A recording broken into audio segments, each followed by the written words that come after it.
Welcome to the Spinfoil Theory Podcast. Each week we sit down and discuss our favorite lore topics from within the Destiny universe. Specifically, we intend to take a close look at a specific question that has been nagging us and potentially the Destiny community as a whole. To fulfill that, our discussions tend to assume that you already have some background in the Destiny lore. Despite that, our goal is to be as lighthearted and welcoming to everyone as possible. With that out of the way, let's dive into this week's topic. Hi everyone, can you hear me? This is Taylor B of the Spinfoil Theory Pod. And then we wait for the inevitable delay. Let's see if... Yep. Right. Oh, yeah. Read you loud and clear. Thanks, Trams. All right. All right. Excellent. Gooby. I'm gonna start us off with some battlegrounds. I think that'll be nice and sort of mindless for us while we check it. Welcome to the Spinfoil Theory Podcast. No, we cannot hear you. I really like that because if you couldn't hear me, you wouldn't answer. I like the cheekiness. Welcome to this special episode of the Spinfoil Theory Podcast. I am your host, Taylor B, and here's the Bagels. Howdy. How do? All right, and we're having a very special cast today. This recording will actually be our first live stream recording, so I hope I don't curse too much for your pod for your stream here with our very special guest Kaz, who is actually streaming this live. So if you follow us on Twitter, you may have seen the tweet that we retweeted, and you're joining us here. So yeah, welcome. This is exciting. How are you doing, Kaz? Good. Hi everyone. How are you doing? Yeah. All right, so this week we have a very fun little rabbit hole that we're going to jump down, and this is for what we sort of expectations, inklings, and other little musings we might have about Beyond Lightfall, which is coming up. I'm pretty excited about this. I think there's a lot that's going to come along with the culmination of the end of the Light vs. Dark saga, as they sort of alluded to in the TWAB. So I'm really excited for that. How about you guys? Definitely. Yeah, absolutely. That's saying the least of it. As I figure out how to open my Sparrow up. It's not too different. The buttons are in the same places, Bagels, I swear. You play PlayStation. No, it's just a little bit of a... You pick up the controller, you're like, oh, this is how I did this the first time. Sort of. But you see, on the Xbox, the buttons are shaped like X's, and on PlayStations, they're shaped like little, I don't know, PS's? Yeah. I like how X is the one button that no one can really copyright in that order. Yeah. It's just the Although what you'll do is you'll just switch over to the Switch, and then what they've done is they flipped the control scheme upside down and rotated it 90 degrees. I love it. Yeah, it literally confuses everyone who switches back and forth, and it's funny to hear them complain about one platform or the other. But yeah, I mean, I'm excited about this Beyond Lightfall. I mean, first off, just the fact that when they started talking, I was waiting for and the game will be over, and you'll have to find something else to do with your lives. Right. It's been a good run. Or we're moving into some other Destiny property that isn't Destiny at all. It's cool, it's fun, but you won't like it. So, I don't know, moving into a different genre of game or moving into a different thing. But now they've confirmed, there's after Lightfall, whatever that expansion is that has to... that they have to use to close up, I guess. Mm-hmm.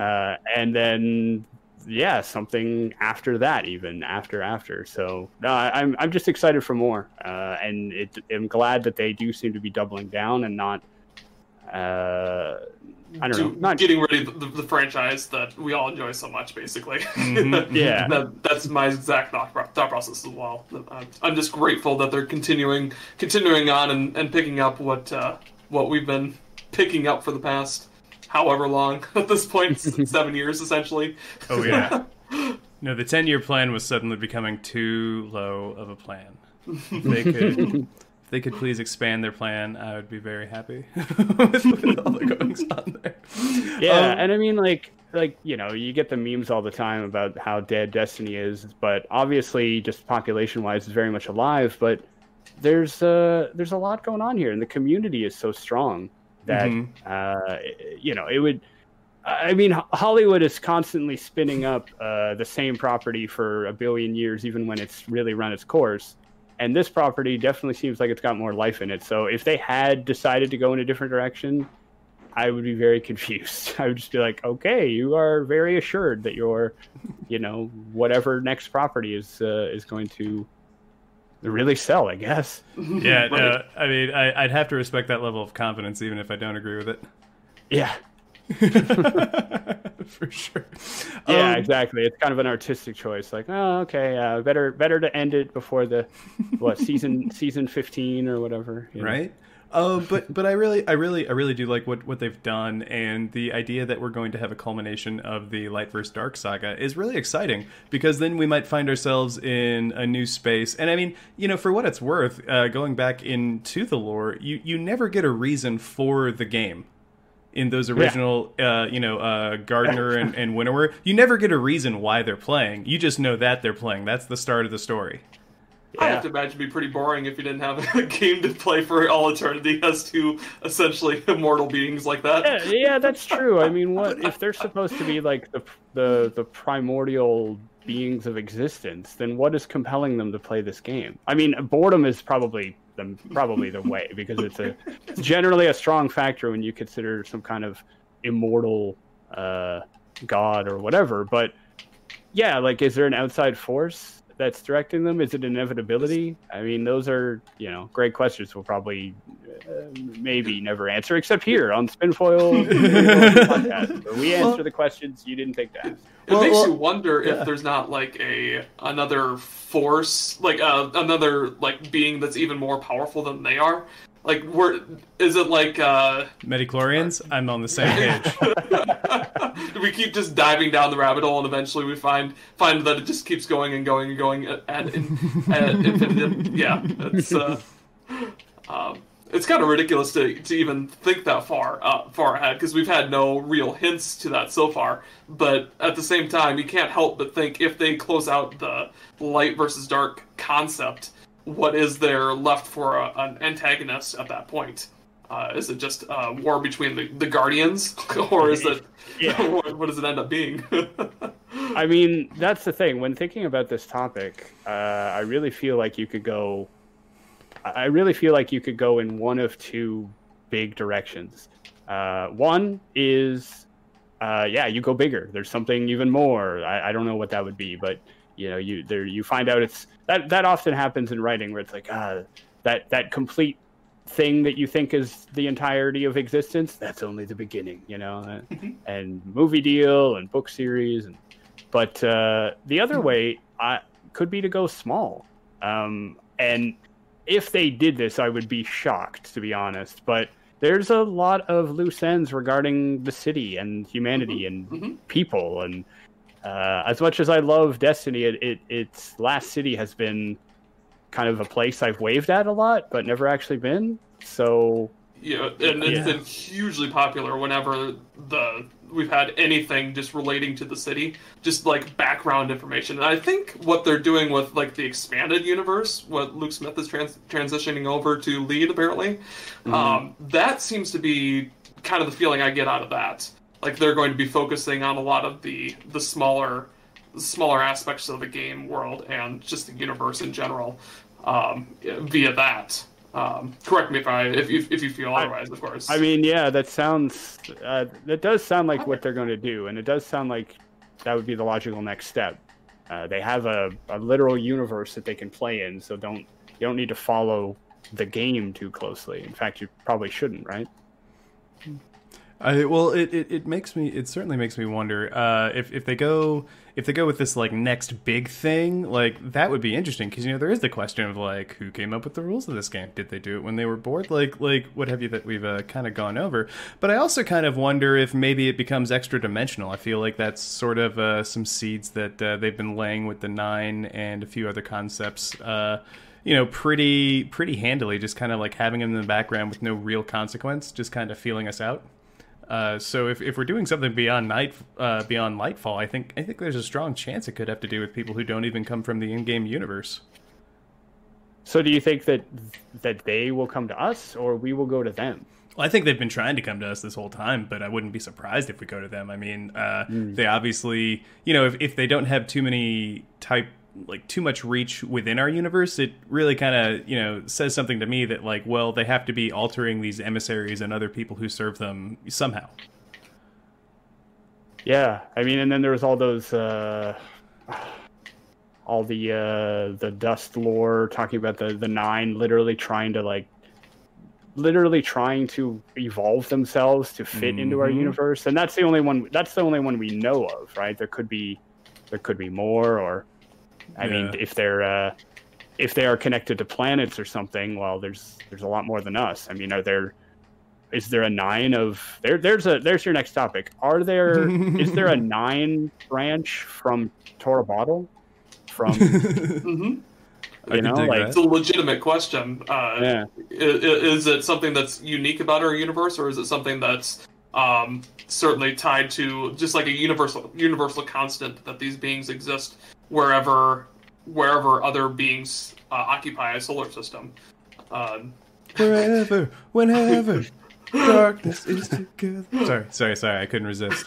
I didn't mean to make this the Shakira cast. Again, I know. I was gonna say you're gonna get DMCA stricken, but if you sing it badly enough, then they don't come after you. I've learned this myself. Well, yeah, and me singing it badly is clearly satire, so protected. But yeah, I mean, like, I don't know. There's actually, I was thinking about it earlier, there is a third option. Maybe it's somewhat related to one of the first two. We take the fight to them, ? But it's not maybe necessarily the Light Dark saga. It's just, I don't know.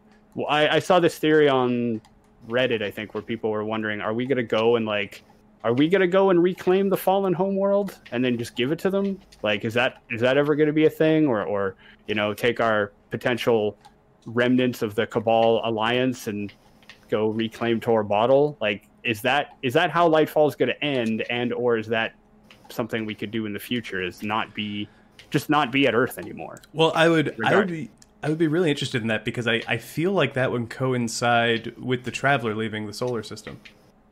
Because I got chills there, chat. In conjunction with that, if we successfully clear all that, I mean, it's worth questioning whether or not we'd have powers, whether or not we'd have those powers. What was that? We're gonna want those powers, right? Yeah. Could it even be destiny at that point if we didn't have powers? They could certainly make it interesting, to say the least, but it'd be a whole different ballgame. They could be different types of powers. Like, we could go down so many different thought processes on how you could handle the Traveler leaving us, and how we would end up with interactions if, say for example, the Traveler thinks that we have nothing more to gain from it. That could be a spike for it to leave, and it could leave us with our powers in that instance. It essentially chose us as worthy successors to its power, and therefore we didn't need it anymore, sort of thing. I feel like that goes back to my comment about the darkness when you had it inside you all along, like the after-school special. I was going to say that, Beyond Light seems to have set that precedent where you can find the darkness within yourself and use it. And I mean, that's another, just giving you guys all these ideas, but that's another podcast idea. Can we wield the light the same way? And personally, I think we can eventually. I think that if we can wield the dark just because we believe we can, possibly drawing on the ambient darkness within us or all around us, it's an energy field. Anyway, then I don't see why we couldn't do the same thing with the light. And I kind of predict that we will. And that Ghost is going to be like, so hey, am I useless or what? And it's like, no, you're our friend.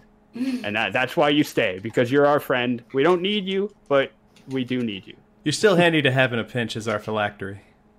Yeah, I mean, I can't open a door without you. So, I mean, yeah, I played through the New Light missions, and I almost dangerously played till I got the glitch where I lost all my veteran dialogue.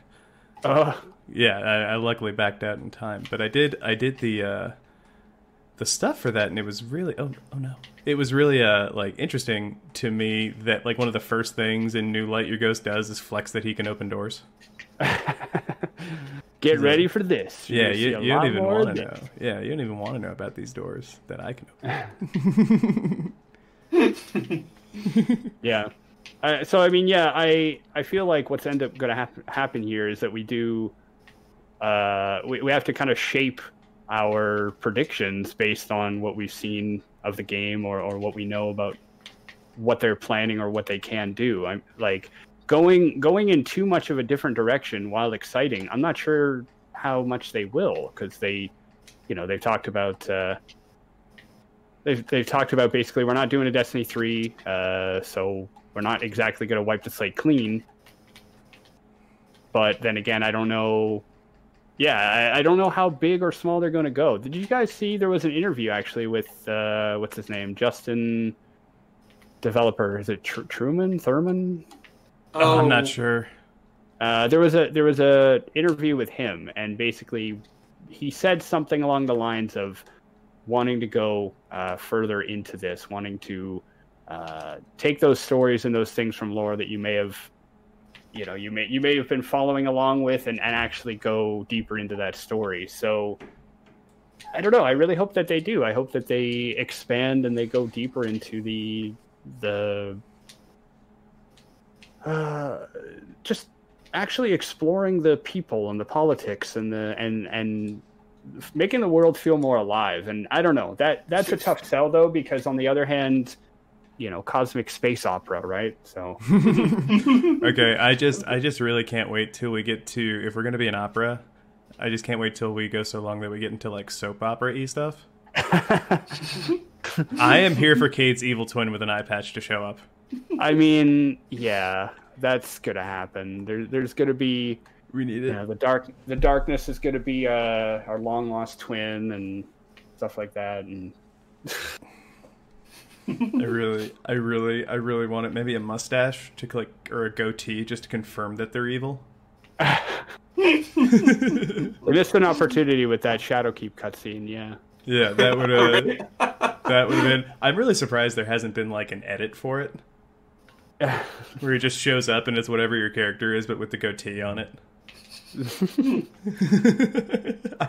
I would be here for that. And it's a really good point though, as to like, what is the struggle going to be like? What does the role of the darkness become? And it's really kind of hard to tell, because so far we've only, aside from a couple cutscenes where, like we just discussed, they mirror ourselves back at us with the darkness that was in us the whole time.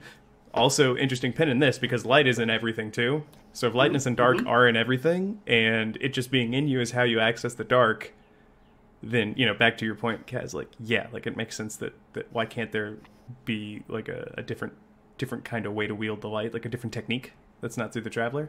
So I'm here for that. Yeah. But it's really interesting to consider how different approaches can define conflict. So, I mean, there's, like we said, extra dimensional. There's like a few rogue characters that we have that are, related tangentially to the dark, minions of the darkness that have been our antagonists so far. But I mean, as our enemies start to fall out of that, like we already have the House of Light, we have at least a faction of the Fallen or Elixni that are no longer going after that darkness jazz. Mm-hmm. And then we have, I don't know if they're going to come toward the light, but we have murmurs of Savathun wants to get out of her contract.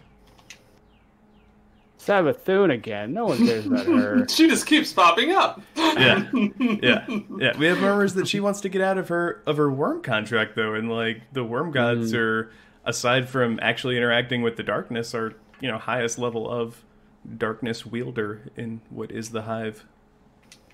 Yeah, I and still I might call it have a pyramid. to. Yeah. I probably should have reread exactly what was said in the state of the game update concerning Light and Dark, because when they say that it's the end of the saga, do they mean like there's a difference between okay that fight is over for now versus that fight is over forever, or I would say they left it pretty open ended. Personally, like they definitely hinted at like the end of the trilogy.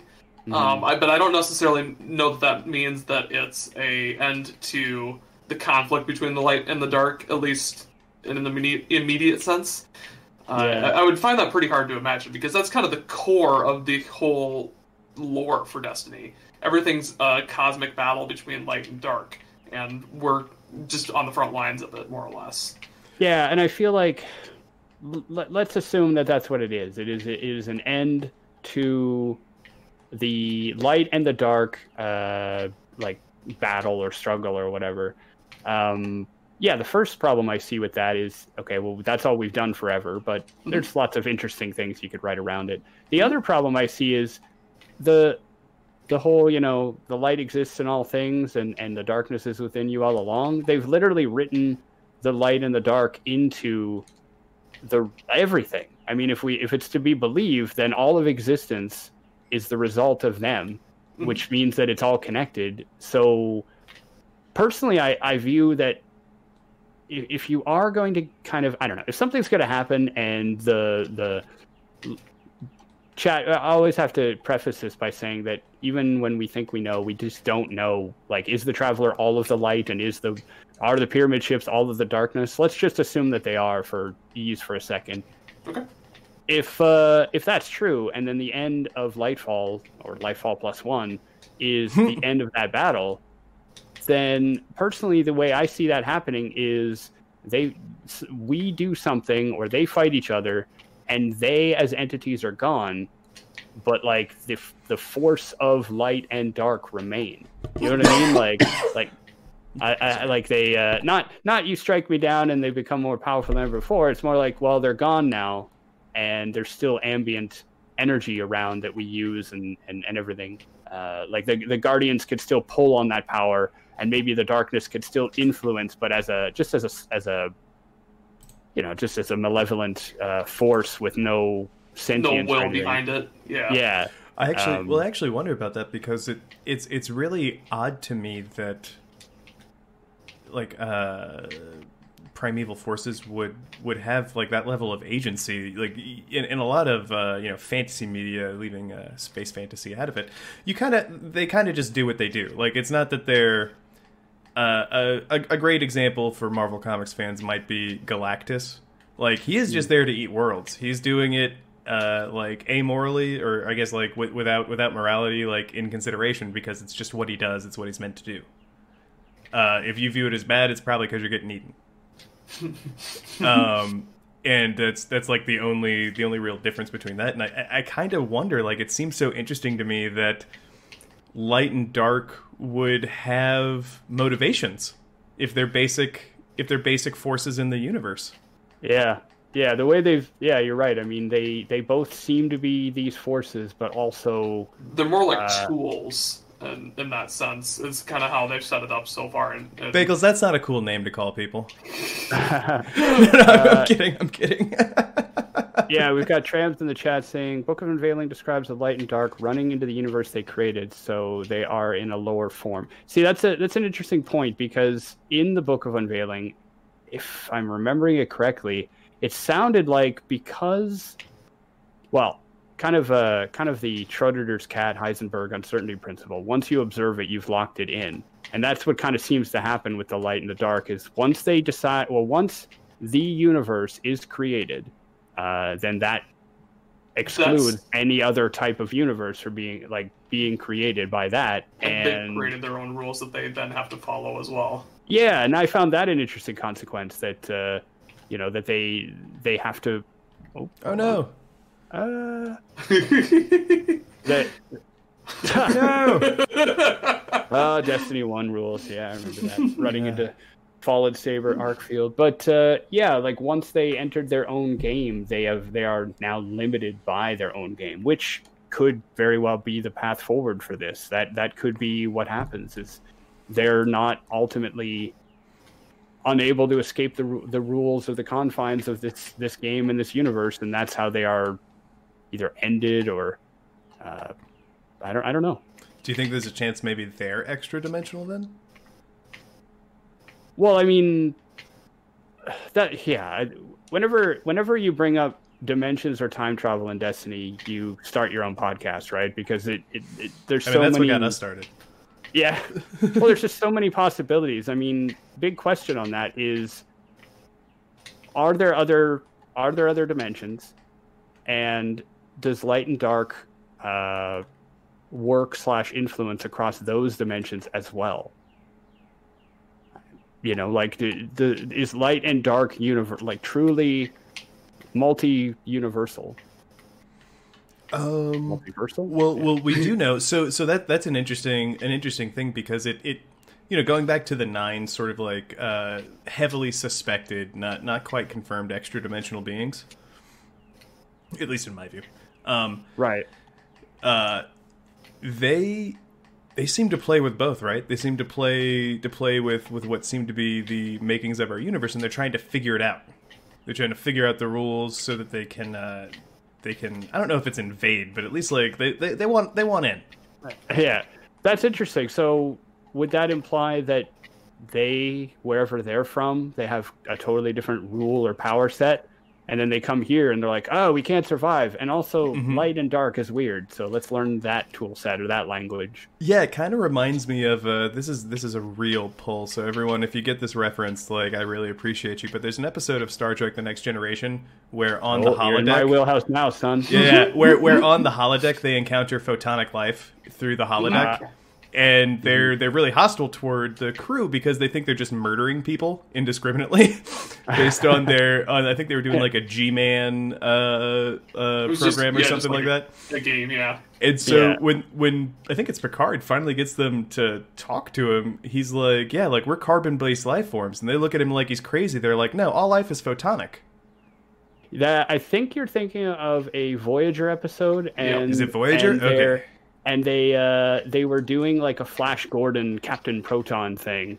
That's cool. And yeah, the photonic life was like, yeah, these are all the real people, right? The crazy guy with the ray gun and everything. And they're like, no, we're real. They're made up. And yeah, they ended up having to like, they wouldn't believe them in the end. They had to just convince them that they had to work with their holograms to basically take out the photonic life. So yeah, that's a good reference. I mean, maybe that's it. And that does kind of line up every time the 9 communicate or speak with us or anything. They don't understand. We don't understand them. It does seem like, you know, they're trying to. I never saw, what was it, Arrival, but it does certainly seem like that, where it's just like nobody. Just a lack of ability to communicate effectively. Yeah, which I guess is what the whole emissary was for, right? Is a bridge. But yeah, I like it. Yeah, no. So to me, it's a really interesting juxtaposition. Just going back to the earlier conversation about, well, you know, do they exist in everything? Because to me, that's you know, in timelines, in the different timelines we've been made aware of one way or another, like in or out of game. Light and dark exist because they all seem to be forked timelines of the one that we also stem from. Yeah, true. Like all of Exo Stranger, Elsie's, you know, she hopped through time, different timelines, and in all of them, it was all about the battle of light and dark. Well, I actually wonder, you know, we've said this on the show before, but I really wonder if, because there's some cards in D1 and kind of how the Dark Future ends, it's that she always goes back to like a fixed point. Now, in the Dark Future, that is a different fixed point than what is originally referenced in D1. She's already at the tower, Cade's alive, he's coming back, I think talking about killing Taniks. So it's not to say she's locked into the same place, perhaps, but her card in D1 like talks about her, you know, coming under the Traveler in the same footsteps, things shifting and timeline shifting. So I always wonder if maybe it's that theory of time travel where she, by time traveling, creates a new fork in the timeline. The Back to the Future, Well, Back to the Future, it's one contiguous timeline. That's why they're able to change the past, and the picture changes, even though that doesn't make sense why someone would be posing in a picture by themselves with their arm kind of around someone who's not there anymore. Right. Yeah, it's true. But they describe it as a branching off timeline, right? They actually, I don't think they ever explain it. Well, there's a scene where he's on a chalkboard and he draws a line and then he does like a fork and you have to go back. Yeah, for future Biff. Yeah. Okay. But no, I mean that makes sense. Like maybe by the act of time traveling, you have kind of just. So are you suggesting that by doing that, you can't go back and it's a new configuration you've made? Yeah, because it's automatically a new fork, and it's because I think that's at least a fair way to think about it. The one theory to look at it from. Well, I recently completed the Europa Clovis Bray stuff on my Warlock. Not my main character. I'm a Hunter main friends, but. But I recently did it too, so I could get the new aspect from this season. And in a lot of those interactions with Anna, Elsie kind of comes out and says, like, I'm from a different timeline. Yeah. And she notes that she's, like, not native to this one. But, like, I really want to push this out here. Like, she refers to all of the Annas with the same personhood and the same, like, finality. So she never says, like, this version of you. She says, like, yeah, you succumb to the darkness in the future. It's the ultimate double language. It's like, no. I'm not your sister because I'm from a different time. But you're my sister. But you're my sister. Yeah. Like, that's crazy to me. And it kind of speaks to her time traveling so much, right? Branching off. I mean, in any case, it would. Even if all of time is on a straight line, and you somehow go back and change it and alter the course of that straight line, I mean, that person is different, right? They're not who they were. They may look the same, but they have different experiences. Mm-hmm. Yeah. I don't know. This is the problem with some of probably all, but a lot of these topics is, in order to move forward, you need to have a good understanding of the past. And unfortunately, with Destiny, there's so many bigger questions that aren't really solved. I mean, I think the closest we have is some things like, okay, the light and the darkness are these possibly primordial forces that control creation and destruction, and apparently made our universe, if you believe one of them. And how does time travel work? How does so I mean that's why it's so hard to answer this question about what is coming after. And I really do want to know also what is going to be the difference between Lightfall and Lightfall Plus. Like, the expansion that's coming after Lightfall, is it just going to be like a, don't worry friends, there is something after this, here it is? I really want to put this out there. With all the time traveling people that are now our friends, what if we lose in Lightfall? What if Lightfall is about how we lose the fight? That's definitely one that's been popping up a lot, especially when people don't realize that the dark future is a possible one. Mm-hmm.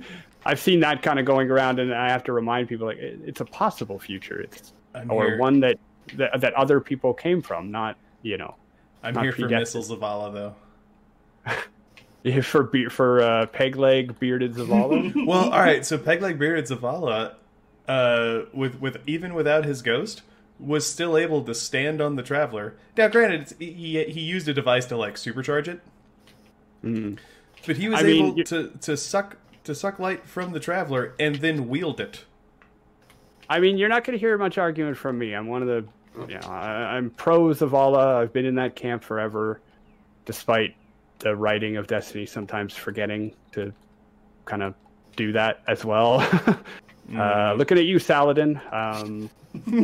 But yeah, I mean that would definitely be pretty compelling. That opens up a can of worms, because when you say that we lose, there's essentially two ways we could go. We can go forward or we can go back.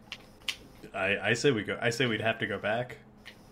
Oh man, I mean, are we gonna finally get the Destiny that lets explore like Twilight Gap and the Battle of Six Fronts? And are we gonna end of, what was it, Deadpool 2, like go around and right all the wrongs? Yeah, no, we're totally bringing back God, what's his name? Matt Damon. We're totally bringing back Matt Damon, who is Cade 6 is now Matt Damon. Oh. I don't know how I feel. He's just going to parachute in at the end of the movie with like an Uzi we gave him because he's so sweet. That's what I'm hoping for. I mean, I don't mean to put anyone on the spot if they hadn't considered this. And if Matt Damon is really throwing them off. Damon verse. Well, all right, just when you imagine Human Cade from now on, just imagine that Matt Damon. No, I refuse. No, he's got khakis on. He's there. No, he's there to work. He's a team player. Brilliantly Canadian Nathan Fillion. That's what I imagine. I mean, por qué no los dos?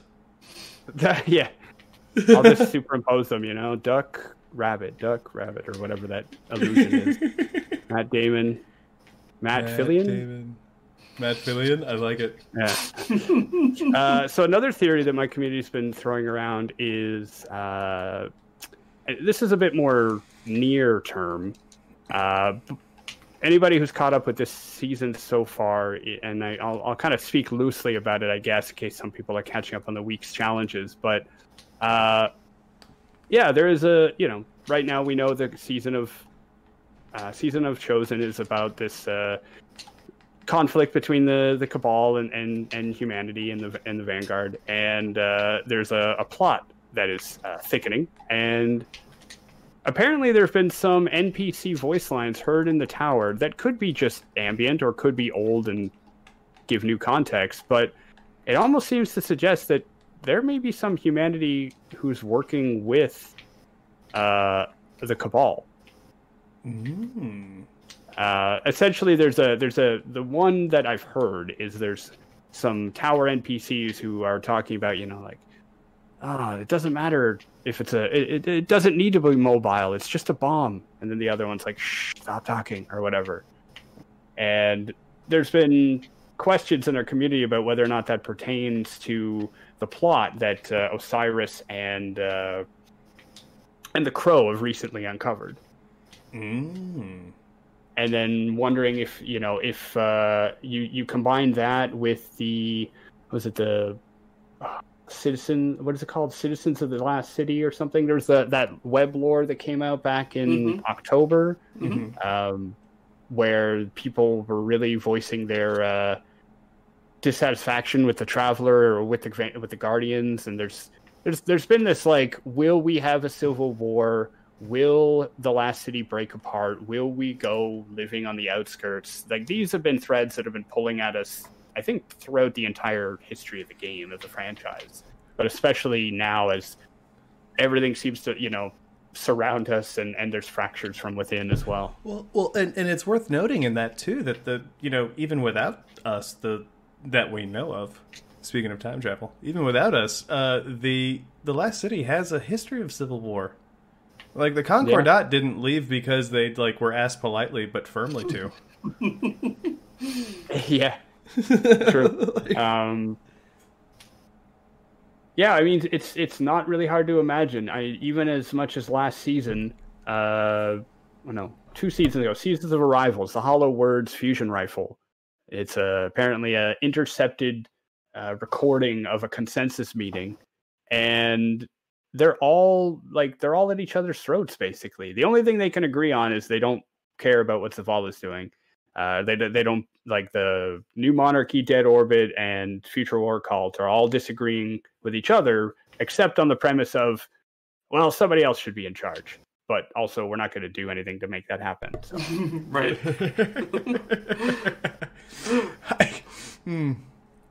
So since we're going into possibilities of dynamics of the last city with their new shift in government, they've I mean, for what seemed like a parliamentary thing with a sort of authoritarian figurehead who could supersede whatever he wanted in the speaker, with there being no more speakers,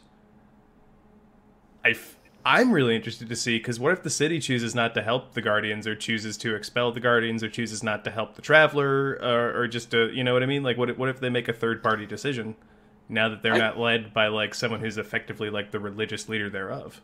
I could see a scenario where the Guardian, like, a certain sect of the Guardians essentially betray the last city. I think there's a lot of, especially with the Dark Future timeline that we've seen already. There's enough evidence that certainly enough Dark Guardians exist that the denizens of the last city could just decide, hey, no, we've had enough of you hooligans here. We're going to move on without you. And if you stick around, well, I really like we've got war. I really like that they call them hooligans. You hooligans. I've had enough of your shenanigans. If you could please. To be honest, yeah, like there are so many ways that the last city could fracture. I really don't like. Savathun should be playing with those, right? I mean, let's sound them off. There's, okay, there are just Guardians who don't care about the authority that is in the last city. Like just pure, simple Guardians who are like, nope, don't care. And what's the Vanguard going to do? Because looking into this, I've done some videos on this. I mean, it's all voluntary. Like the Vanguard have volunteered to basically corral Guardians, but what are they going to do if a Guardian says no? I mean, technically they can send someone after them, but it's very much like an honor bound system. It's kind of like you show up with your light, you have no idea how to use it, and you just kind of agree to follow what Zavala says because he's a big strong man and he seems to know a little bit about how the light and dark work. So there are normal Guardians who would definitely split away just because they want to. Then there are Guardians who have accepted darker powers, whether it's Hive based or Taken or Stasis now, right? So like I think under the realm of Dark Guardian TM, you would have just even Guardians who use the light, but they are turning away from the quote unquote dogma, the light of the city. And then there's also the ones that are just purely dark, and then there's citizens of the last city again breaking things up. Possibility of them allying with our enemies at some point. Like it's pretty unnerving actually to think that there's so many ways, so many different factions or groups that could split off. Yeah, it's certainly a little disconcerting to say the least. Yeah, I mean, I don't know. I've been wanting for a while for us to have a bit more resolution on that, and for I don't know. Maybe I'm just a fan of like when all goes well or something. But I don't know. But we could also get into this whole like frontiers thing where, and Destiny would fit very well into that genre of like frontier towns or whatever, where people split off and maybe Guardians are still protecting them, but like. I never played Fallout, but is that what Fallout was like, where there were different shelters and there were different groups within those shelters and they kind of all had their own little politics and you could be their friend? Yeah. Certainly More flavors or of less. that. Yeah, certainly flavors of that for sure. I would say each Fallout probably has a different degree Motif of sort that. Yeah. But that's a fair assessment of what's going on. Yeah, so that could be a thing as well, like where we split off into different these different I don't know what to call them, not factions, but like villages or wherever, and Guardians are still somewhat welcome there. It's like a trip back to the Dark Ages. I don't know. Nice. I think that's a fair thing to kind of contemplate because back in the original concept of D1, like the race you chose dictated where you actually started back in the alpha. So like if you chose Awoken, you actually started in the Reef, which wouldn't be added to the game till years later. Oh, really? I didn't know that. I didn't start that early. I actually only started in the beta myself, but I just remember people were already writing about the differences. Huh. I mean, changes I've been hopeful that we move in that kind of I've been hopeful that we move in that kind of a direction for a while. That actual RPG and choice and consequence and nuance and everything. Because right now everything's a little samesies. Yeah, like you don't really have choices. You just have different dialogue to arrive at the same conclusion. Yeah, and I've kind of defended that model before, if done right. I mean, the way I describe it is the Allegiance quest it's not the fork in the road that everybody thought it would be. It's a spoon.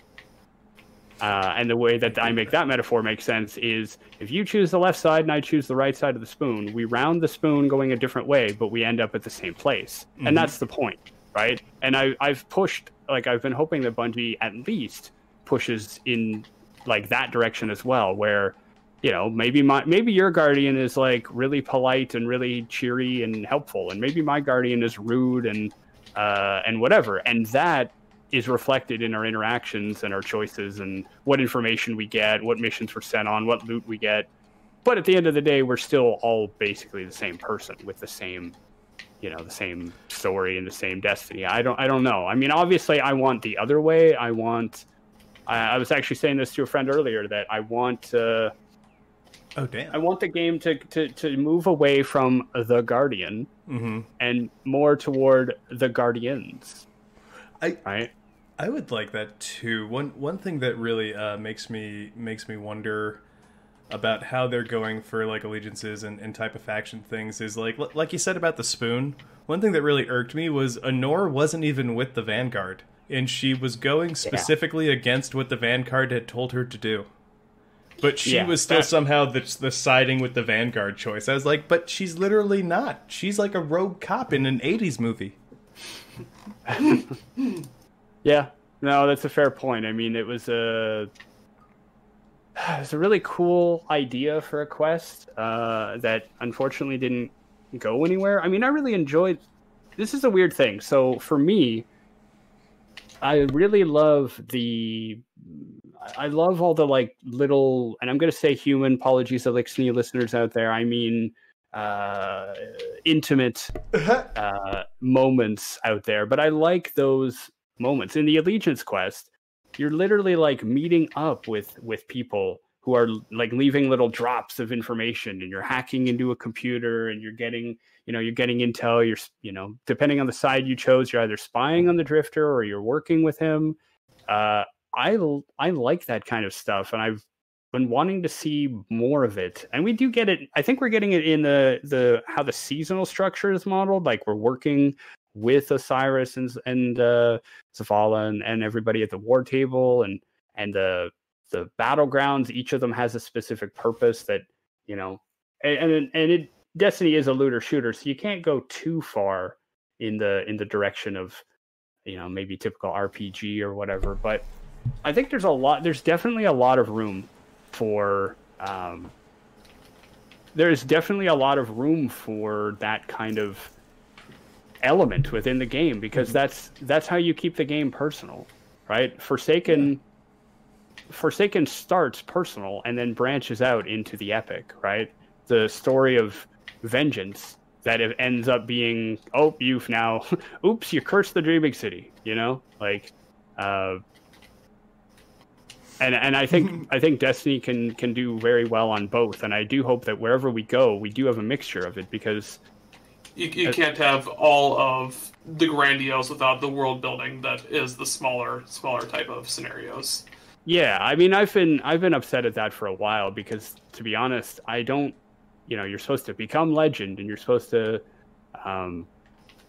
save everyone. But if you don't know who the people are you're saving, or you don't you don't interact with them, you don't cherish them, you don't feel that you actually might lose something, then what's the point? I mean, it's a bit of a rant I have, but when I saw the trailers and stuff for Destiny 2, I was thinking, oh, and there you see people like under rubble, and you see, you see Guardian being lifted up under rubble, and there's people, the masses are huddling. I was like, oh, okay, we're actually going to like help these people and no. Rebuild their lives. We have stakes here, but no, yeah, you're correct. That Shaxx is holding the door. We push past it, and I mean, ultimately, yeah, we did. I mean, we did save everything, but yeah, you can't. It's like, funny enough, it's like any Superman game. As soon as you earn the ability to fly, the game is pointless because you just fly over all the problems, and you're completely removed from the game world, and you just move on. And that's kind of how I feel. That's kind of how I feel that Destiny can be sometimes. It's like, oh, this guy is going to unwrite time. Okay. I mean, I will find some way to magically stop him. It doesn't matter what he does. Yeah. Yeah. And I think, like, whatever way we go, I do hope for both. And I think there's room for both. You could have it where maybe the light and the dark they're gone. They're whatever. That saga is over. Guardian still has power of some kind because they've been able to do that. But there's, there are other threats out there that we have to face, and we have to work with the people who are left to help them, and, I maybe I'm a little too, I don't know, I want it too easy of a narrative, or I want more of a kind of traditional, we're the good guy and we do good things for people, etc. But sometimes it's a little annoying to have these epic forces and we don't get to know them, or the House of Light, we don't get to see them. I just hope that we do move into that, and that all of Bungie's discussions about being able to do more and carry with their engine and etc. I hope that it I hope that it allows for those opportunities, because they've kind of they're so reluctant to call this game an RPG, right? It's a definitive action MMO. And I'm like, okay, is it though? Yeah, I mean, there are many people playing online, but is it though? One thing that always struck me about the approach to whether or not it was an RPG is, I feel like we've gotten, and I don't mean this in a complaining way necessarily. I feel like we're kind of on the other side of it now, especially with the stasis. But in the beginning, you could actually pick how your subclass worked. You could pick how your how your golden gun functioned, which perks you actually wanted. And you lost a lot of that coming into D2 because they tried to simplify everything for reasons. I'm not gonna say right or wrong, but for reasons they did that. And it's not necessarily bad, but it definitely took a lot out of the RPG aspect, and they added more for like guns, which it is a looter shooter. I first and foremost, I wholeheartedly agree, but I just kind of, I guess to your point, like maybe a stronger narrative or maybe a stronger sense of choice. Like so far, the worst consequence we have is what the Drifter calls us. Yeah. Yeah. Well, I mean, take Forsaken, right? We went and we got the guy,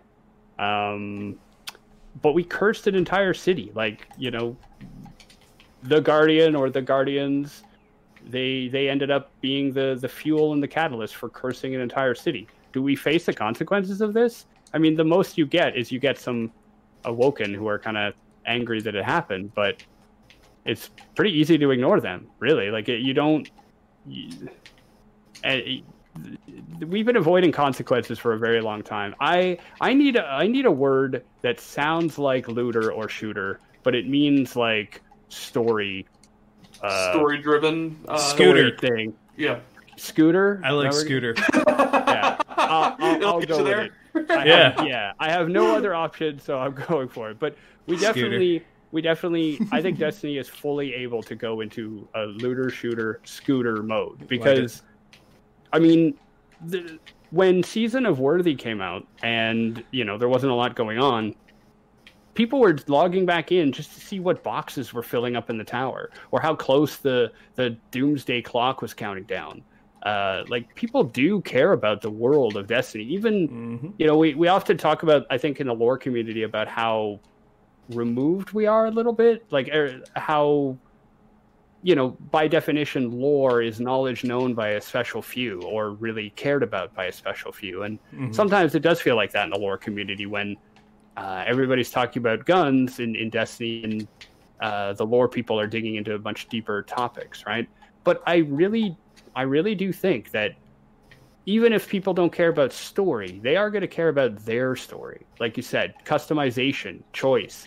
How much money could Bungie make tomorrow if they're like, all right, so you get one free customization change, but if you want beards, it costs $1. Like, they would make shut up and take my money. Yeah. They would make a lot of money off of stuff like that, and I really do hope that they move, that they recognize that, and they move into this. You can be different guardians. You can have, and there's ways to do it. Every other like RPG does it, and I think I don't know. I think it's very possible to move in that direction. I'm just not sure if we will. Right now, the seasonal narrative does seem to be a bit out, which is nice. Like, it could be any guardian working with Crow and Osiris right now. I mean, not necessarily the. Well, he is the Crow. I mean, I tell you what, that article is all over his interactions now. What is? I'm sorry, I was making a double joke. So instead of the Guardian, I was saying he is the Crow, because that's how he is in the menus now. Was it who wrote that article? Was it Tassie who wrote that article about how the Crow is the main character of Destiny now? I mean, he would. Yeah, fair enough. But I mean, it is an interesting point that there has been a lot of push toward, and that does kind of happen though with Destiny. It doesn't even matter. As soon as they put a character in, they really focus on them for a while, and then they just, unless their name is Hawthorne. Oh yeah. Hawthorne was there for Red War and Guardian games, and then no one wanted to hear about Hawthorne anymore. It's there's she just never quit, did she? Apparently she did, though. Yeah. No, there is a strong. You're really connecting to a very passionate niche, but passionate demographic, because I agree with you, and I see it discussed a lot. That where is she? I mean, what, like, they're talking about the Red War, they're talking about the Cabal, all this stuff, and she is nowhere to be found. She's not making any mention. And like you said, Guardian Games is like the last time that anyone ever heard from her in any regard. Why is that? Of note. Well, but on the other side of that, when was the last time we'd heard from Amanda before this season? Yes, that is true. Actually, let me think. I think only year one. I think that some adventures in year one was the last. That's the last time. And without voice lines, we did get dialogue, like air quotes, from her during the Chaperone quest. Oh, that's true. Yeah, but not voiced, written only. If that makes a difference. I think it boils down to the same thing as it does with Ikora. That they can only bring in so many voice actors at a time. For a couple of reasons. Especially one, it's expensive to do so. That's obviously the primary reason. But on top of that, it gets a little hectic trying to coordinate all these different threads within 3 months of the year, basically. So I can certainly understand why they'd be a little hesitant to throw out all these characters all the time. I mean, obviously, probably going 3+ years without Amanda is a little bit of an extreme example, and the same goes for Hawthorne. I mean, especially when you consider that Amanda Holiday was in almost every cutscene of Red War. Like, she's everywhere. That's another question. So, okay, which would you prefer? Would you prefer to have a character kind of gracefully disappear from being in the game with the assumption that they're off doing something else, and maybe we don't hear about them in lore for a while, or kind of the bottom half of this question like fell away from me, but I'm just wondering what you think about not necessarily permanently retiring characters, but just having them not there anymore, because like the vendors from the vaulted planets are gone, and they're just gone. Like the only one who is not is Anna, and we got a couple of smart enough to leave. Got a couple of references from her, like that she's trying to rebuild Rasputin or whatever. Yeah.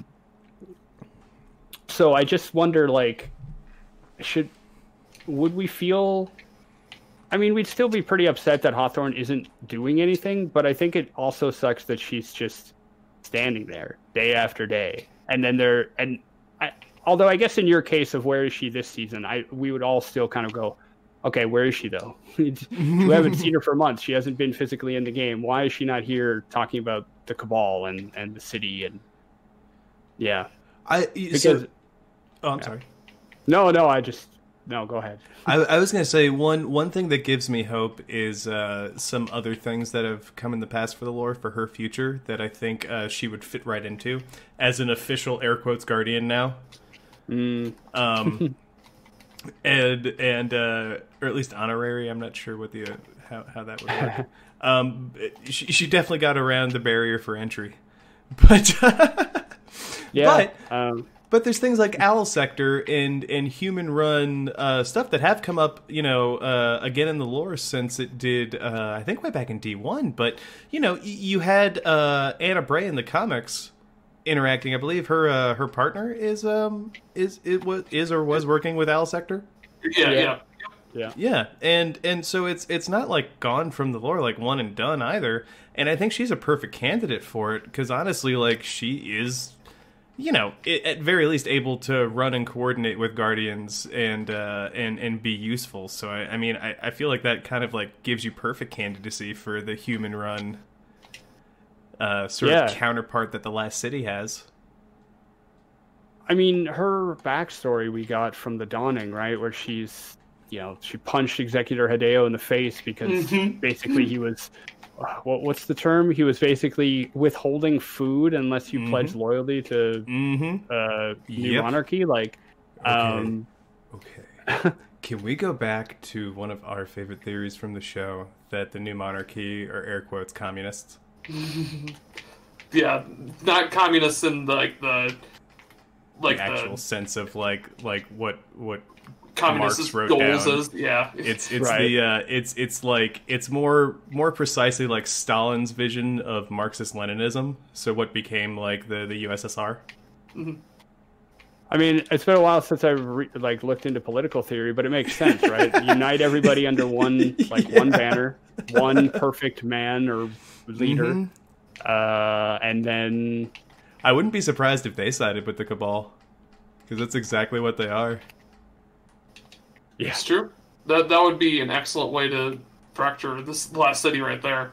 Introduce one of the factions as essentially an enemy of if not the Guardians, then just a faction that is inherently aligned against the player.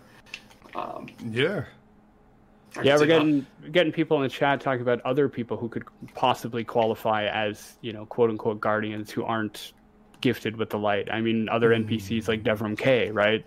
I mean, it's the same. It depends on what that definition is for and what the title is for. So for what it's worth, chat, I would be willing to say yes, they are in the same class of people. But what I'm referencing specifically is the lore from the last Guardian games. Hawthorne participates as a Titan, so you heard it here first from the Hunter. That's why they won. That's all I have to say about that. Yeah, I mean, that's another thing that bothers me, and it goes to this whole question: the factions, right? Hasn't Bungie been officially quoted in one of their articles as saying that they're not bringing the factions back in any near term because they're kind of more trouble than they're worth, or something like that? I thought I remember there being some explicit dialogue that basically points to the idea that the factions are more of an investment than it's worth. Yeah, which annoys me because, again, I mean, there's an easy system. And again, the answer seems to be just combine them, guys. Destiny 1 and Destiny 2 had really great things. Just combine them, all right? Like, mechanically speaking, a group that you can pledge loyalty to all the time that influences what stuff you get, what quests you go on, what gear you get, etc. That also then has like a once a quarterly, you know, political system or rally or whatever. That's cool. That's fun. But lore-wise, yeah, it bothers me that they're basically gone. I mean, okay, I guess there is a reference to Future War Cult this season. It's well, anybody who's been grinding out Salvager Salvo, check your lore tab on that. But other than that, I guess the last one, I mean, Dead Orbit's the only one that's still in the tower, right? Like Arak Jalal is the only one that's there. Hideo and Lakshmi are gone. Have you noticed that? I had not actually. No, they are. I think the vendors have been gone for a little while now, and actually, if you want to talk about it, I think everyone, even the NPCs you couldn't talk to, are gone from the Future War Cult. Little 60s Art Deco room. Yeah, I think there used to be people sitting in the chairs with like headsets on. I think we do know that Lakshmi is working with Ada on that one project, though, don't we? Nice. That was mentioned in Hollow Words that they would like work together. Yeah. Kind of rebuild Rasputin or something. Or just other technology, I think. Yeah, there was some people were suspecting it was going to be the Helm, what the Helm became this season, essentially. But clearly that didn't exactly pan out. But yeah, I know there is a specific reference to Lakshmi and Ada in regards to a technology. So bringing up Lakshmi, this is a little bit of a tangent from the original topic, so forgive me, everyone. So Lakshmi 2 is because you know the back in the day when we first like only had the fan reset theory as opposed to the confirmation we have now, there was this idea that like what's going on with Lakshmi 2, because they think that the popular consensus was that you reached a point where you had to reset. Like based on like memories or whatever, and you know through the Europa lore, in the case of Banshee or Clovis, I think you kind of discover there can be a number of other reasons, and it just seems that like the number of resets seems to be what actually degrades the file, because as like broken as he is with his own memories, all those resets happened before he would have ever met Cade. Correct. Yeah. And he has trouble remembering, like him, he has trouble remembering other people that aren't in front of him anymore. And so I actually wonder if it's, in the case of Exos, if it's the number of resets that actually affect memory degradation as opposed to, as opposed even to the lore, it's is it the Lost Lament lore, or the what's the lore book I'm thinking of? The one where basically they're defending against the Vex between the Stranger and the brave Clovis one. Yeah. That in there they reference that they're burning through the memory banks so quickly that they're actually fusing together in that instance. So that would certainly help explain why Banshee in particular has so many memory issues. We don't have a whole lot of other Exos that I can think of that specifically have memory issues like he does. Correct me if I'm wrong on that, but that's what I can recall. He's the, well, all right. So there's memory issues that they all have, I feel like, and then there's like his sort of, the one that always gets me is that little scannable in the tower that says he tries to sign it as a different number Banshee. Right. Yeah, because even Ghost like says there that the reason he's done that is because he's been reset so many times. But that was way before. Yeah. You know, now beyond light and all like he never would have been another Banshee at the tower. Correct. No. You're right. I mean, they make that clear in that book where he says, why not? Let's see what Life 44 is going to be like. Or whatever.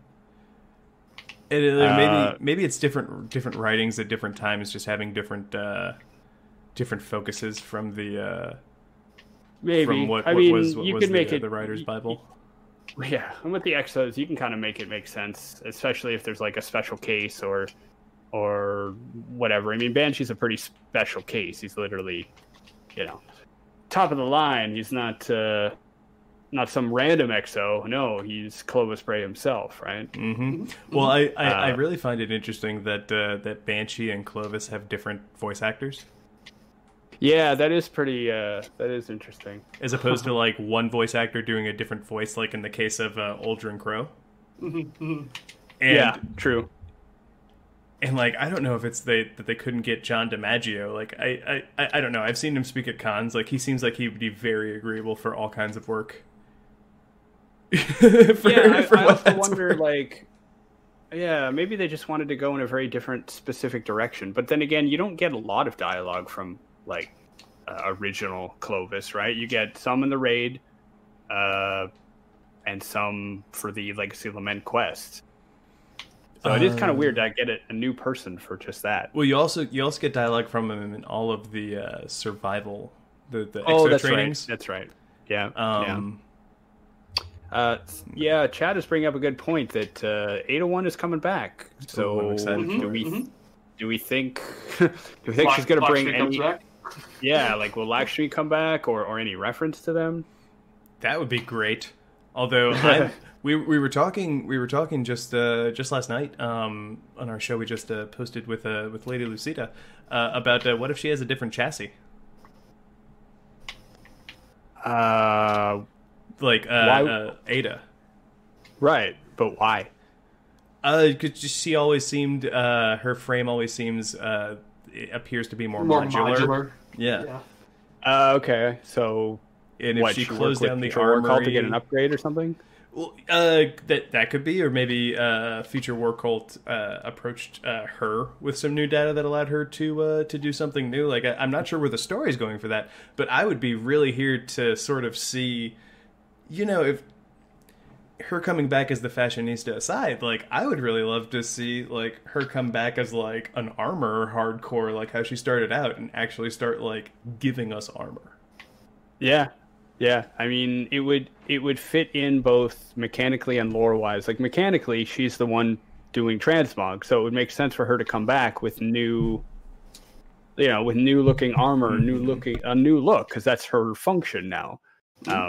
But then again, she's literally a walking forge. So if they just relegate her to standing in a corner selling us transmog, well, if I'm being cynical, that could be par for the course for how Destiny treats its NPCs. But I really hope that that's not the future of how NPCs are treated.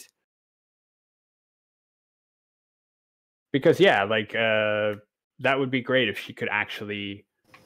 And I like the fact that they are bringing her back. That it's not just like, well, you helped me find the lost forges, and now we're moving on. It's like, no, the forges were built to defend humanity against threats they didn't even know that they had yet, right? Well, now is the perfect time to get that back and there you go. That could be another thing. I mean, would Future War Cult ally with Guardians in general, or would they ally with the city? Like, are they gonna give every person a Future War Cult gun made by Ada's Forge to protect them against Guardians and Darkness alike? There you go. Every citizen of the last city gets a new Devour bullet gun. Oh, jeez.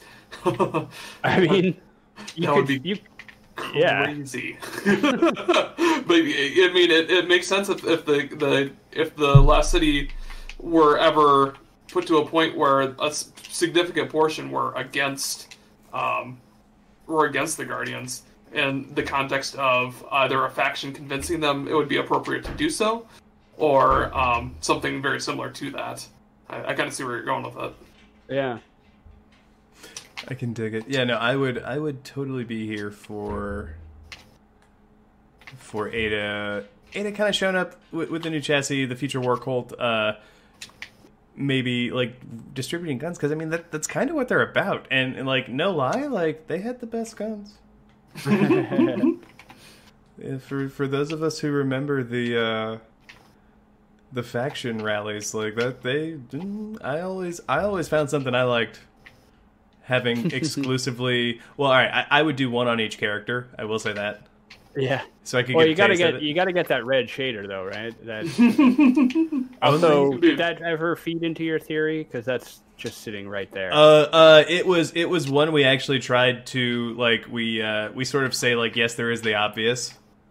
But we really tried to we really tried to base it more in their the philosophy of the because they actually want to like take away a lot of autonomy that the city has, and they want people to be severely punished for speaking out against like things like whoa.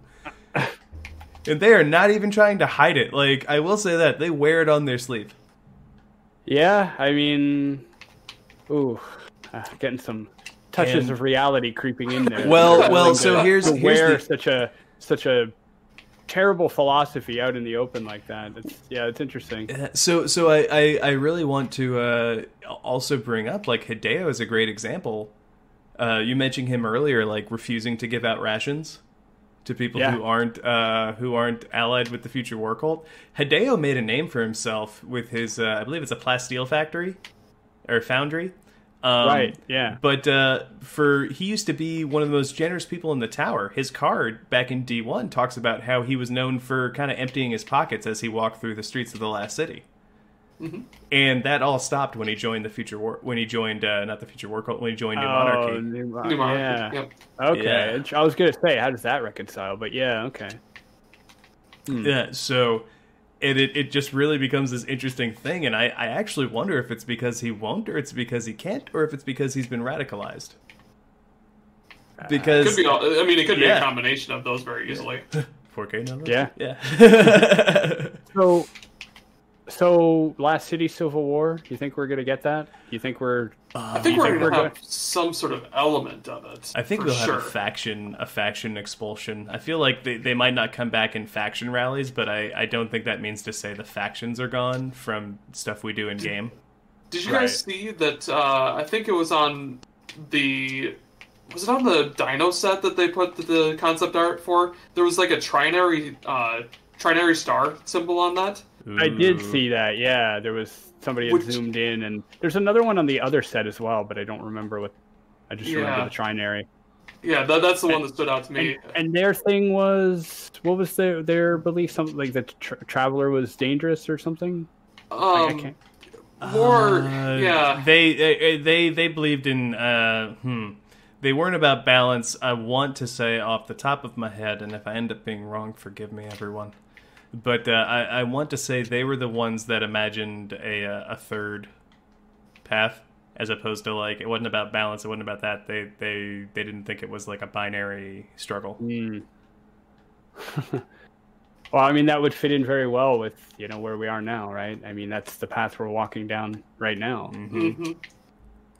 Yeah, I don't know if we'll like necessarily get factions, but there are, like we said before, there are too many groups that are this close to revolting, basically, to not go down that direction. I really, as much as I would love for everybody to get along, if all of a sudden they do, I would be very concerned about the writing and the future of the story of the game, because there's just too many problems. I mean, the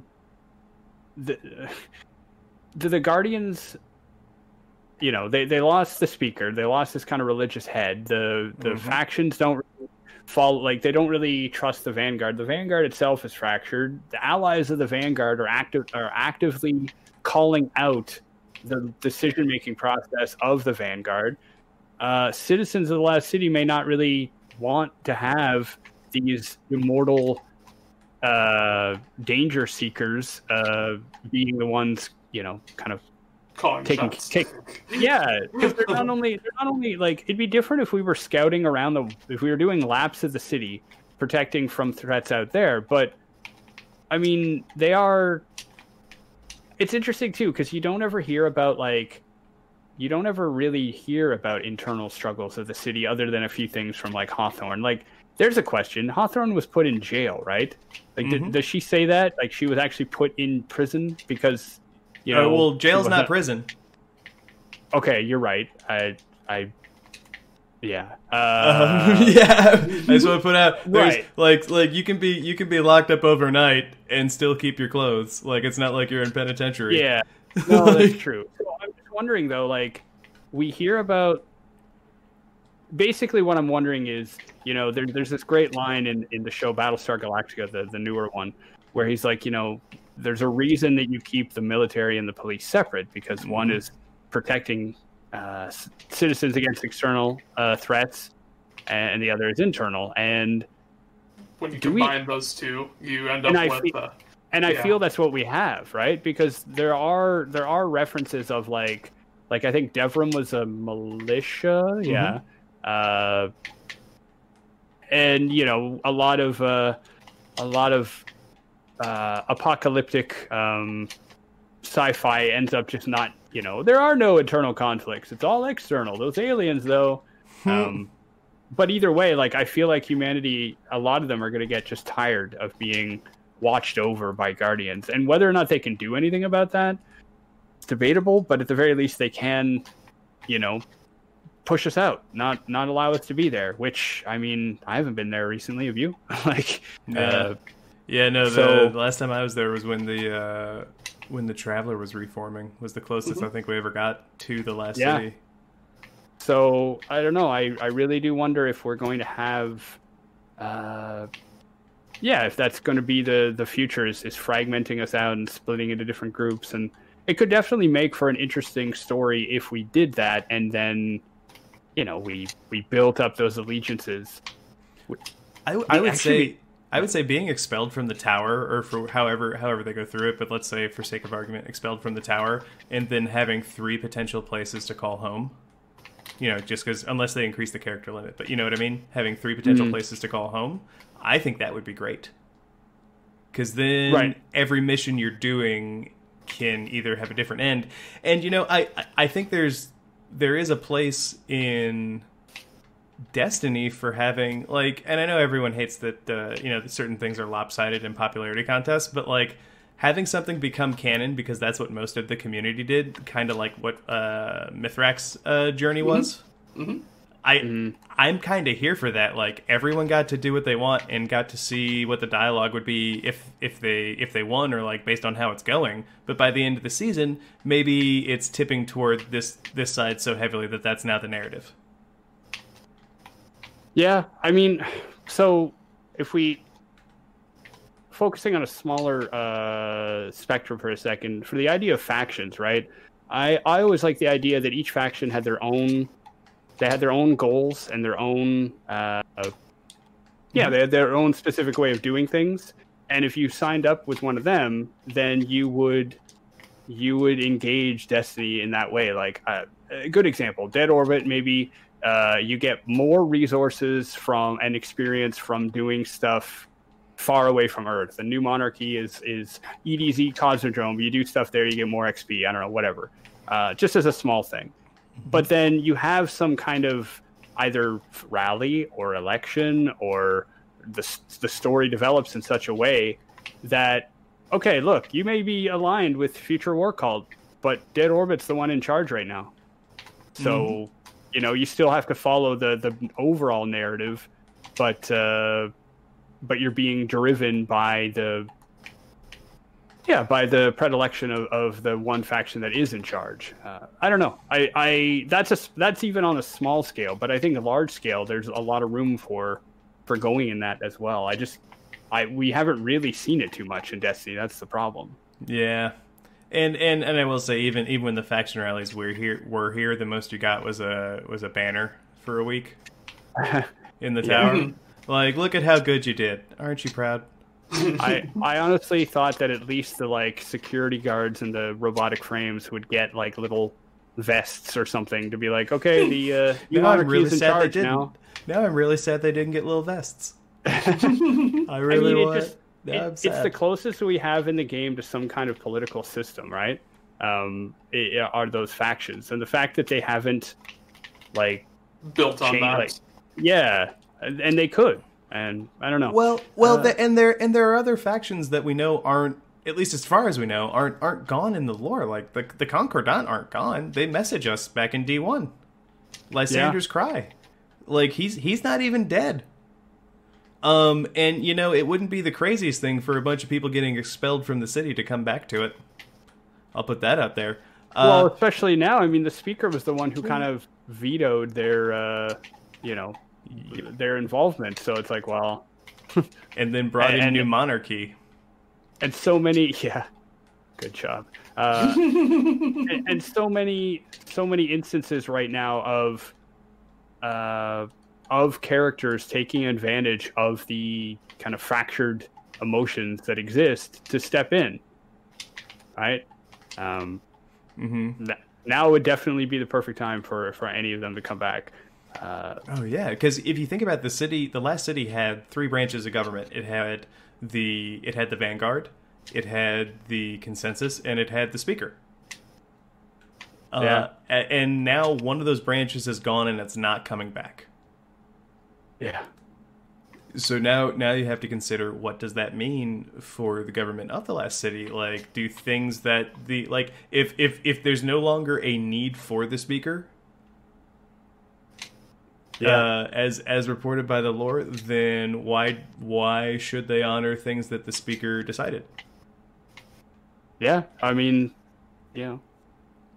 change those rules or ratify or take things in a new direction. So and it's so funny, like the timeline in Destiny. The dialogue I was just getting was about Osiris being exiled like centuries ago, but also Amanda Holiday was there at the founding of the last city, and she is not centuries old, though she did get that facelift. Well, we all remember that facelift.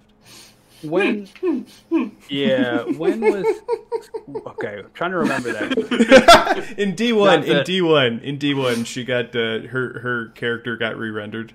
Yeah, it was a completely extra story thing. Like, she did not. There is no canon facelift, I swear. No. I'm trying to remember when Osiris got exiled exactly. Like, I remember, because we've gotten some lore about that in the last 2 years, right? About Saint and Osiris.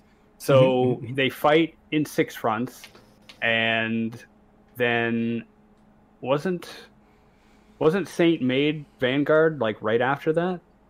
Pretty much. And then wasn't he Vanguard for a day before deciding to go crusade against the Fallen, and then Osiris became the Vanguard leader?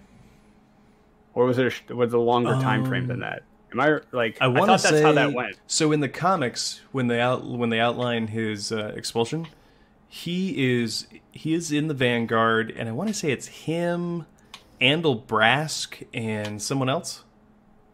I don't remember who the third one is. Wasn't it Tallulah at that time in the comics? Well, no, or maybe it was Tallulah, but I still don't remember who the third one was. I don't remember. Saladin. It was Saladin. Right. Yeah. Yeah, he's there. Yeah, so that and maybe it was Tallulah. I think you may be right there, but that's the time frame, and it goes from that the Vanguard changes in a couple ways during the stories as they unfold there.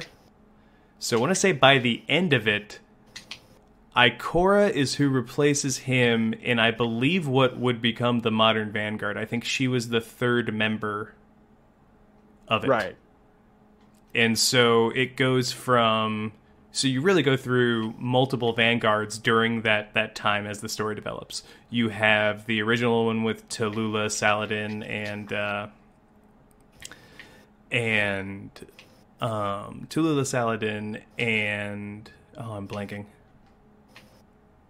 I'm having a mind fart while I try to play. Tallulah, Saladin, and Osiris, the guy we're talking about. Yeah. Tallulah, Saladin, and Osiris, all the way to what would basically be the Vanguard that we encounter as the Guardian back in D1, which is Ikora, Zavala, and Cade, yeah. And Cade, yeah. So like they go through at least that's 300 vanguards right there.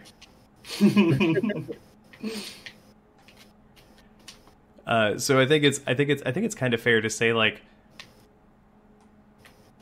I'm starting to wonder if Guardians just exist in dog years or something compared to everyone else, because like and then for him to be having been expelled for hundreds of years after that, like how long were they the Vanguard?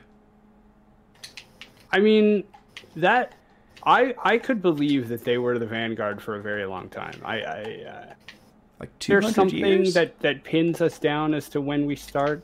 Like when the Guardian is risen, is there like, oh, it's been 20 years, it's a great disaster. Like, is there anything that puts us in that time frame?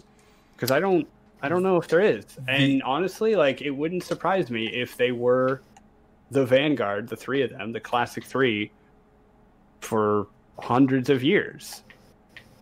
But then you go back to like because then I guess Amanda Holiday is there. Yeah, like that's ooh. Well, actually, there's a question. If we're going off of that, when is the first time in that cinematic? So, anybody who's listening, we're talking about the cinematic, I think, where like Zavala's little, like his lifetime, right? And it is showing, his wife and all that jazz. Right. So, when do you first see Amanda Holiday? Because the first time I remember seeing her, she's like gazing up at wonder as a ship flies and they're standing on top of the tower. Mm-hmm.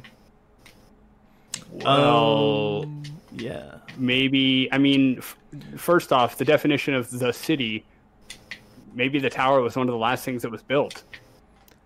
I think so, because I think as possibly part of that cinematic, or at least part of her previous stories with the chaperone, I believe when she gets there, it's a camp. That's like it's a pretty so big true. camp. Yeah, that breaks the whole of my theory, because I was going to say, well, like maybe Zavala and Ikora and Cade have been building the city from tents, and then after a while, then she shows up, but her family showing up, and it's not her great grandmother, it's her mother and her. So. Yeah, it's just so because like as far as we know, human life expectancy like dipped again, although they are all under the Traveler all the time basically. So that's another thing too. I mean, I guess we could excuse some things because triple human lifespan, but also was that ever explained? Is that our lifespan tripled because the power of the UVT radiation, like I always took it as like through wisdom and technology. Yeah, through things gleaned just because the Traveler's hanging out. Right. And I mean that makes me wonder, like, did someone pull up a spectrograph and go, huh, this thing is emitting on wavelengths I didn't even realize. I will use this to invent a dermal regenerator, or like how does the exist? I mean, I don't know. Well, it's been asleep the whole time till recently too. Whereas before in the Golden Age, it was awake. That's true, I guess. So maybe it, and speakers like those who apparently could more closely communicate with it predated the city. So maybe somebody was like, I have an idea for a microwave that cures cancer. I don't know where I got that idea, but I think it was a dream involving a shiny ball. And maybe that's how some of the, like, I don't know. There's a lot there. Yeah, for sure. And it's really odd too, because the effects of the Traveler seem to be felt by everyone before the Traveler is canonically even at Earth. That is true. Yeah, I remember them talking about that. So it always like there's this like question of it being of its influence like affecting us or affecting Earth, and it still hasn't even like shown up at Earth yet. Yeah, because even the guys who what's really interesting is it has like retrograde effects. It doesn't just like start you off from where you are. It makes you better based on like how long you're going to live now. Because even one of those guys who one of the scientists that originally encountered the traveler on Mars, later in another lore card remarks about how says, like I'm like in my 80s now, but I look better than I did in my 40s when I met the traveler. Like something like that. That's true. I remember him saying that. Yeah. Something that might not be the exact time frame. Anyone who like has it up in front of them, I apologize. I am reading Ares 1 right now. I will have you know. Taylor B, this is the lore police. What a very different YouTube channel that would be. Oh, yeah, man. the timeline is always all over the place, and I don't know. I mean that's the issue of trying to look ahead, is that we can't even settle on what's like, already happened. Yeah. Mm-hmm.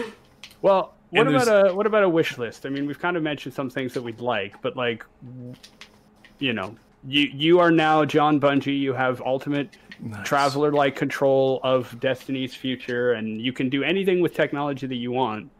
What do you want in Destiny? Ooh, okay, I'll play this game.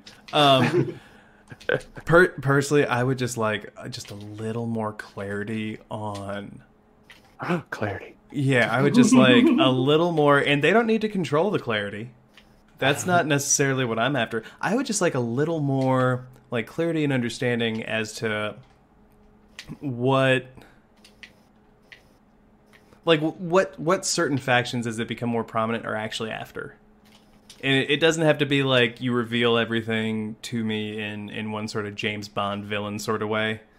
But I would be very appreciative if, for whatever reason, I just knew what's the Vex's deal even? Like, why are the Vex? Why Vex? Just give me. I've been fighting them for almost 7 years now. I just want to even know why they are. Like, yeah. I know, like, at this point, we know, we kind of have a general idea of, like, the Fallen, we have a general idea of the Cabal even, and we have a general idea of the Hive. Like, we learned a lot about the Hive, like, back in the first game. And we've been fighting these time-traveling robot seemingly powered off of, you know, single-celled organisms that they've collected. And we don't even know why. Let me throw this out, though. Oh, do it. The concept of the Vex is that they are such a foreign thing. If we fully understood them, would they even be a threat anymore? Or would we actually have to become them to fully understand the Vex? Because they are such, like... Okay, come here. I know, right? I'm gonna take us to the tower. But it basically boils down to there's such a different entity that even the game basically tells us itself that they're almost impossible for our minds to understand, because they are based on just a different like a different type of existence. It's like they exist on a different plane, similar to ours, but it's a little bit different rules. Yeah, I mean the unknowing aspect, like the unknowable aspect of the Vex is that's one of the few that you could almost let slide in a way. Like it can be aggravating, right? Mm-hmm, At least if we start to narrow certain things down. I mean, it took a while to make it more clear in the game that there are kind of factions of Vex, because that confused me in Destiny 1 before I really got into the lore of like, okay, why are these ones praying and these ones are not? And that's become more clear, I think, in the last couple of years. But yeah, definitely that's always a problem with, like, what is Savathun doing? What does she want? What is her status? You know, it's fine to leave certain things open and certain loose threads that you can kind of weave later or work on later, but yeah, clarity of hero, villain, situation, limitations. I mean, it's tough because so much of the game is basically just magic. And when you explain magic, it's no longer magic. Usually. Exactly. It's just this card game that I'm bad at. Yeah. You just keep getting all the bad cards, that's all. Damn it. Yeah. What about you, Bagels? Wish list? Well, honestly, I'd like to see just more, like, I agree with you on a lot of the aspects of, I'd like to see a lot more of just, like, character development. Like, and I know it's difficult, but it's what has me so excited about the expanded universe type concept, where they can actually put together, like, films or books, especially. Like, one of the greatest things about the Halo universe are the books. It's the game lore itself is good. Don't get me wrong, but like if you've ever read Fall of Reach or The First Strike, any of those books, they are phenomenal to like piece together what's going on in the background. Because if you're just playing the game by itself, like I don't have a clue what's going on half the time in like even Reach Halo 4. Reach was so hard to understand. Yeah. So I think that's going to be one of the biggest advantages of the expanded universe, is that they can build out these individual tales that we currently have no idea what's going on, and just basically piecemeal these stories of like individual humans, individual guardians, individual Lixney, Cabal, you name it. You can throw anything. Like one of the Halo books, it follows one of the grunts around for half the book. And it's actually wonderful, because it gives you insight into how the Covenant work. It gives you insight so much just into a lot of the things that the game, it probably couldn't succeed at doing that, because you're following a protagonist. And so, I mean, obviously, the game, I want to explore and develop characters as well. And it works very well for similarly aligned characters or main antagonists, where you can directly develop their characters in the game. Particularly like Zavala, Zebu Arath, Savathun, those types of characters, where we know that they have a direction, and they'll eventually be built upon. But some of those minor characters it's going to be pretty hard to build them into the game itself without like taking the time to write out a novel. Yeah, I mean, and that's what I hope happens. As you were talking, I was like worried about the possibility of, yeah, we're just gonna move all development and stuff outside of the game. We'll just outsource it to our books. But yeah, I mean that is a great opportunity. Film, like the comics, as much as there were issues with them, they did add a lot more. They made certain things clear. They set things in order, and even just Cade's 6, like that story of Cade and 6 other kind of mercenaries.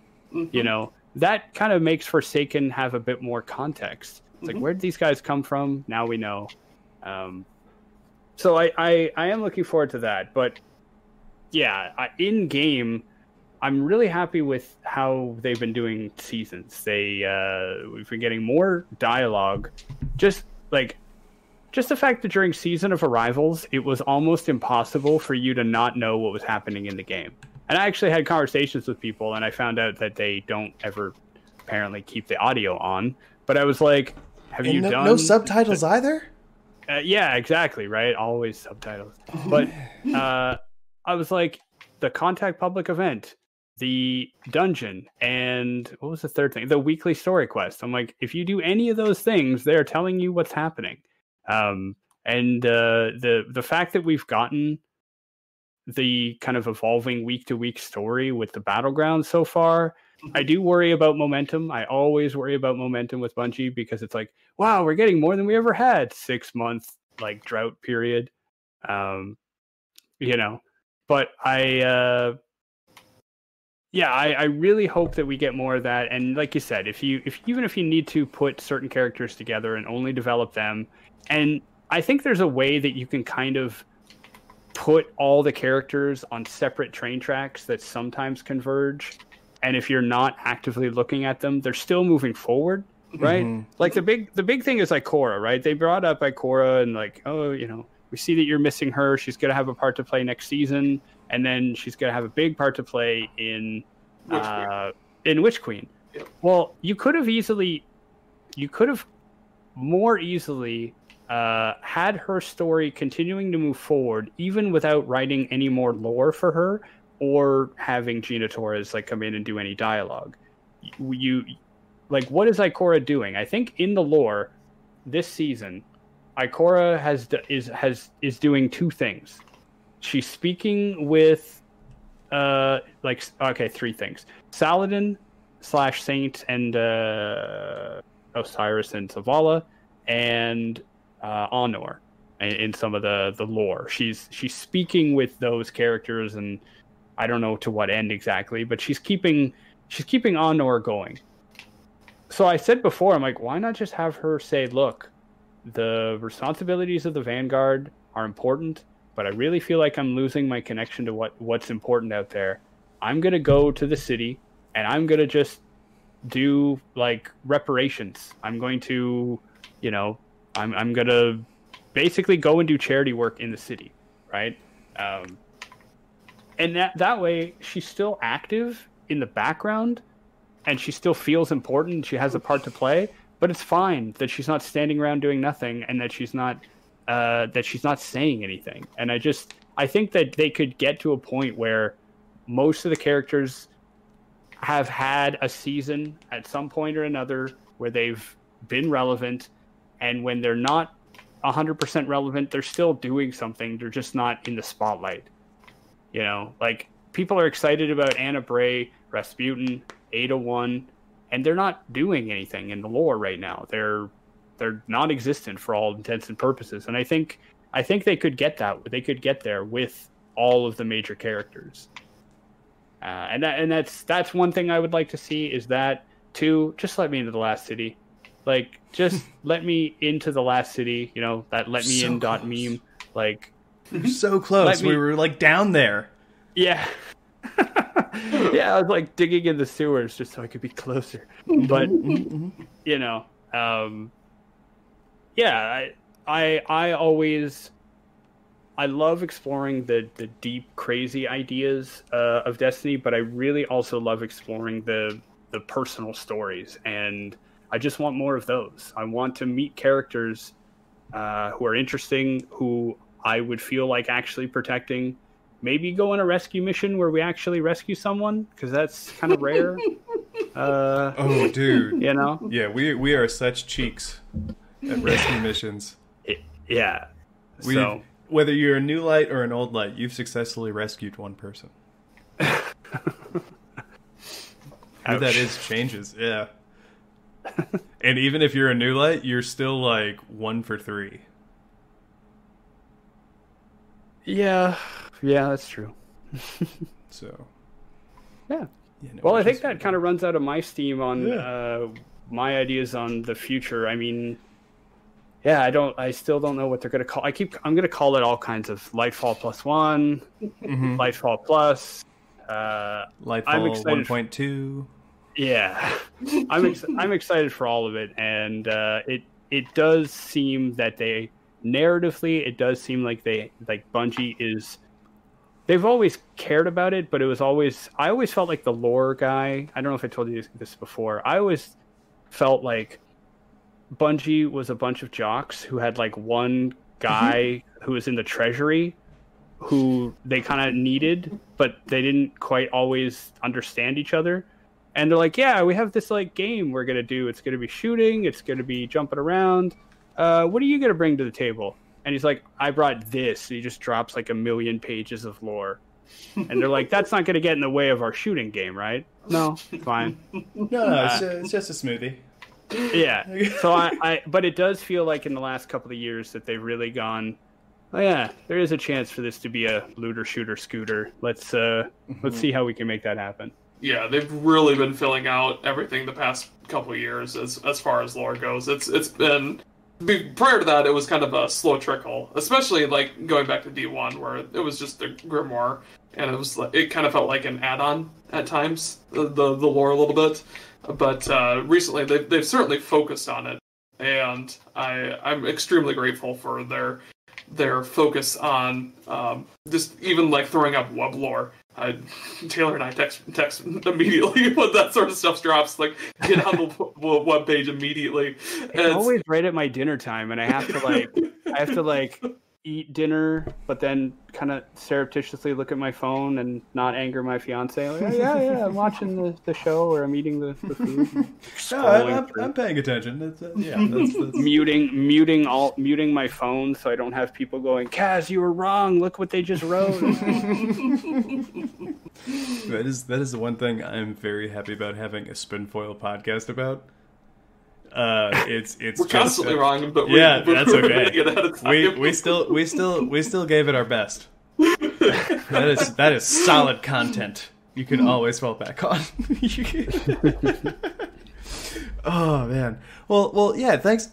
Thank you so much for hosting us on the stream and being a guest on the podcast. This has been great. I've been having a lot of fun. I feel like I only tripped up on my words about 9 times, which was underneath my 12 times cap that I had set for myself. So yeah, thank you. This has been a lot of fun. And cool to do. Definitely a new experience for us. As you know, as a friend of the show, we normally do that private recording so we can edit out all our shenanigans. No, I mean, I appreciate making it work. I mean, cross time zones and and I'm glad that it could work, right? It's not a format that always gels well with podcasting or just different styles of playing. But yeah, we've had some good interaction with chat, and it incorporates well anybody listening later.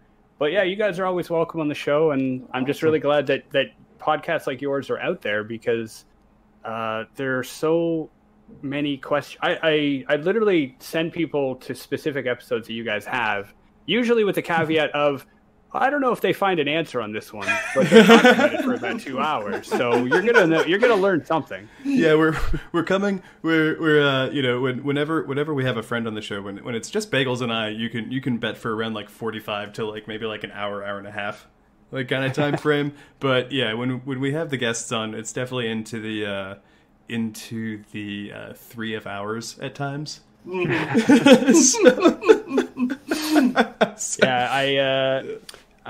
Chat will be throwing up links and stuff to their stuff later, and to those who are listening on the podcast level, Kaz PhD here. You can find me on Twitch, Kaz_PhD, or the same thing on Twitter. And yeah, we like entertaining all kinds of fun little lore theory, theorizing and spinfoiling as well over here. So I appreciate thank you for letting me on here and for all the flexibility, because I did not make it easy, chat and listeners. I live 6 or 7 hours away from these guys, and I was like, hey, you want to come on my stream instead of doing it in a nice enclosed environment where you can edit everything? And no, thank you very much for that as well. No, this was cool. This was definitely like a nice change of pace. Yeah, we appreciate you having us on, because it's been a blast, and I certainly have enjoyed doing changing things up a little bit. I'll say that much. Absolutely. So Kaz has been kind enough to here in a few minutes. For those of you who aren't regular followers of the show, we've been doing an underground Sparrow Racing League, and we're actually going to do the final match right after this recording. Bagels and I are going to move over to PC with our good friend Bladed, and they are the 2 finalists, and this will be the final race. So if you want to see 3 laps around a course they've never seen before. I have not seen Sparrow Racing League since it first came out, so yeah, I'm excited for that. Yeah, this will be fun. We're definitely excited by it, and then we'll be sharing, for those of you who strictly listen, we'll be sharing it on the Twitter, the results thereafter. So, with that, everyone, thank you so much for showing out to the stream. Thank you so much for tuning in. I think at the time of this recording, this will probably come out next week, but Yeah, this has been fantastic. Thank you guys so much, and all of you out there, all of you here today, thank you. Stay safe, and we'll see you next time. Indeed. Bye. Bye. Bye. That's the end of this week's topic, but be sure to check out our past and future episodes on Spotify, iTunes, and Podbean. If you have any questions about this week's topic, want to discuss Destiny lore with us, or if you just feel like reaching out to us, you can find us on Twitter at Spinfoil Theory, or you can email us via spinfoiltheory@gmail.com. Thanks for listening. The Lore Network.